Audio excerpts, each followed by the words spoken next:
Henry Ford. He was a famous automobile manufacturer and businessman. He was born on July 30, 1863, in Greenfield Township, Michigan.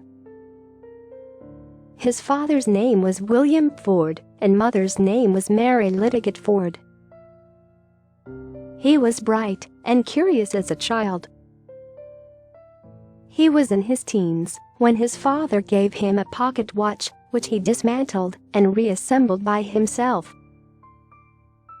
He also practiced on the timepieces of friends and neighbors and soon gained the reputation of a watch repairman. From a young age, he demonstrated mechanical ability and leadership qualities. His mother died in 1876, leaving him devastated. He realized that he did not want to live on the farm anymore now that his mother was gone. He left home in 1879 to work as an apprentice machinist with James F. Flower & Bros. In Detroit. Later on, he went to work for the Detroit Dry Dock Company before returning home in 1882. Back home, he started working on the family farm and became an expert at operating the Westinghouse portable steam engine. His technical skills gained recognition, and he was later hired by Westinghouse to service their steam engines. He married Clara Jane Bryant in 1888 and had one son, Edsel. Later, he appointed as night engineer for the Edison Electric Illuminating Company in 1891. He found the job very exciting as he got the opportunity to learn more about electricity, which was a fairly new concept back then. Hard-working and determined, Ford rose to the position of a chief engineer of the illuminating company by 1896. Alongside working on his job, he also started working on something he had always been fascinated with: building automobiles. He teamed up with a group of friends and built a self-propelled vehicle, the quadricycle. He met with Thomas Edison, who approved of his experimentation. Motivated, Ford continued on bettering his model of automobile and completed a second vehicle in 1898.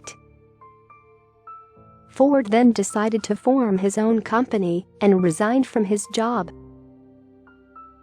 He founded the Detroit Automobile Company in 1899. However, the automobiles produced by the company did not perform well at the market, and very soon, he was forced to close down the business. He successfully raced a 26-horsepower automobile in October 1901. Then he teamed up the stockholders in his Detroit Automobile Company to form the Henry Ford Company in November 1901. In 1903, Henry incorporated the Ford Motor Company. He built several racing cars over the ensuing years, including the 999 Racer, which looked quite promising. Around this time, the race driver Barney Oldfield drove the 999 around the country, making the Ford brand known throughout the United States. The company launched the Model T in October 1908. The Model T was so successful that Ford had to greatly expand his production in order to meet the ever-increasing demand. For this, Ford, along with the company's staff, developed a moving assembly line for automobiles in 1913. The company developed techniques of mass production, which enabled them to greatly increase their output. The Model T dominated the automobile market for several years, and by 1918, half of all cars in America were Model Ts.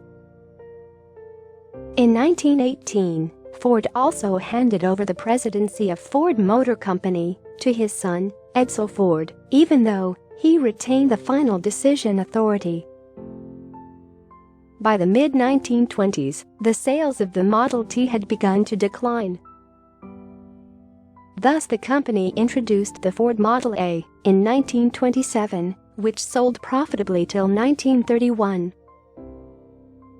But the company continued to decline in the 1930s, and by 1936, Ford Motor Company had fallen to third place in the United States market, behind both General Motors and Chrysler Corporation. Henry Ford was a pacifist, and when the Second World War broke out in 1939, he opposed the United States' entry into the war.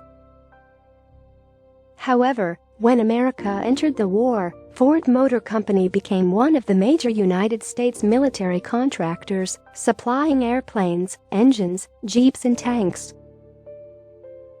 A tragedy befell the aging Ford in 1943 when his son Edsel died of cancer.